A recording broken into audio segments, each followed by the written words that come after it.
Hoje, 8 de agosto de 2008, surge a notícia de sanção pelo vice-presidente da República no exercício da presidência do projeto de lei que estendia ou administrava melhor a inviolabilidade do advogado e dos escritórios de advocacia. Conforme se aguardava, se esperava, o vice-presidente vetou o parágrafo 5º, o parágrafo 8º e o parágrafo 9º da lei nova. O parágrafo 5º especifica quais são os instrumentos de trabalho do advogado. O parágrafo 8º afirma que a quebra da inviolabilidade referida no parágrafo 6º deste artigo, quando decretada contra advogado empregado ou membro de sociedade de advogados, será restrita ao local e aos instrumentos de trabalho privativos do advogado averiguado, não se estendendo aos locais e instrumentos de trabalho compartilhados com os demais advogados. O parágrafo 9º cuida da repetição de dispositivos já existentes na lei velha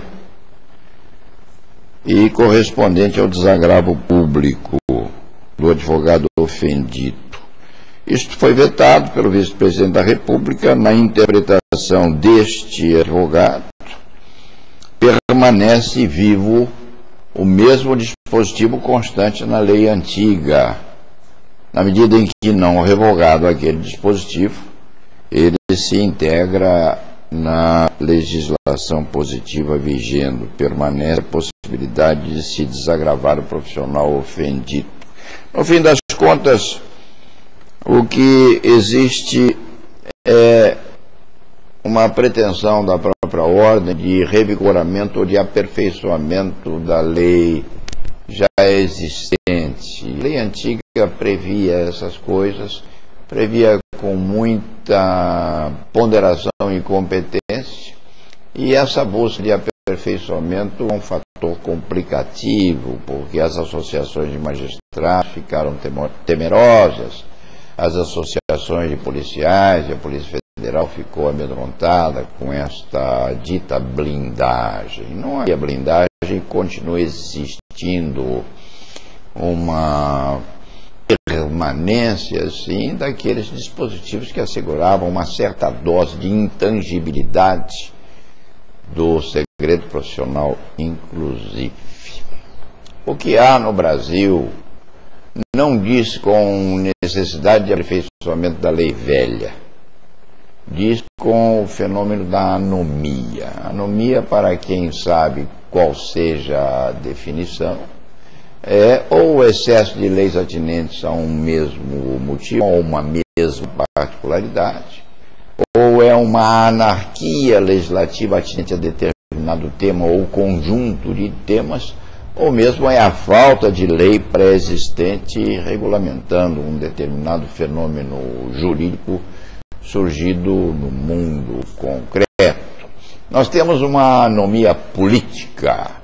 Não adianta aperfeiçoar-se a lei que rege o exercício da advocacia se os juízes continuarem desprezando a intangibilidade e se os delegados de polícia em geral e repressores em particular permanecerem nessa agressão à inviolabilidade profissional que já existia e continua existindo e vai existir sempre.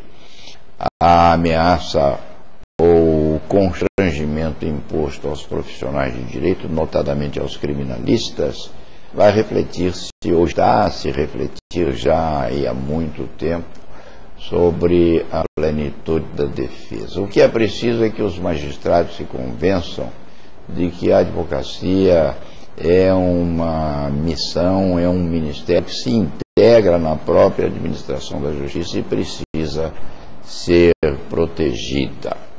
Esses ataques existentes à pessoa dos advogados, aos escritórios, à intangibilidade das comunicações telefônicas entre profissionais e seus clientes, são minimizadores do direito de defesa. Enquanto os eminentes magistrados não se convencerem disso, enquanto a polícia não se convencer dessa peculiaridade, e enquanto os órgãos jurisdicionais de primeiro e de segundo graus, inclusive, não se convencerem de que é preciso manter a lei velha, assim, com os adminículos trazidos por esse projeto novo, transformado em acréscimo à legislação existente, nós continuaremos na mesma.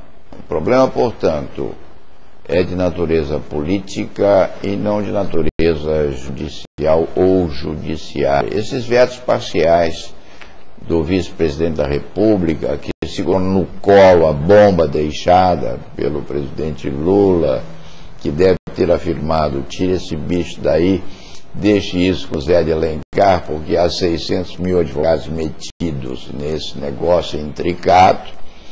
O que há nesses vetos é que serão submetidos de volta ao Congresso Nacional. Se o Congresso Nacional rejeitar os vetos, tolitur quaestio. Teremos a lei formal e na plenitude vigente. Se o Congresso mantiver esses vetos do presidente, nós teremos apenas a reafirmação daquilo que já existia.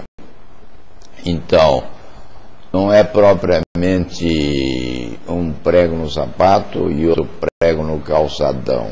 É a continuação daquilo que já existia. É preciso, sim, a modificação do que se entende a respeito da inviolabilidade, modificação psíquica na consciência de alguns grupos de magistrados e policiais repressores. O resto continuará como está e a lei ou há de ser admitida e mantida ou há de ser ardilosamente violentada naquilo que constituía a sua destinação de aperfeiçoamento da inviolabilidade profissional. E ponto final.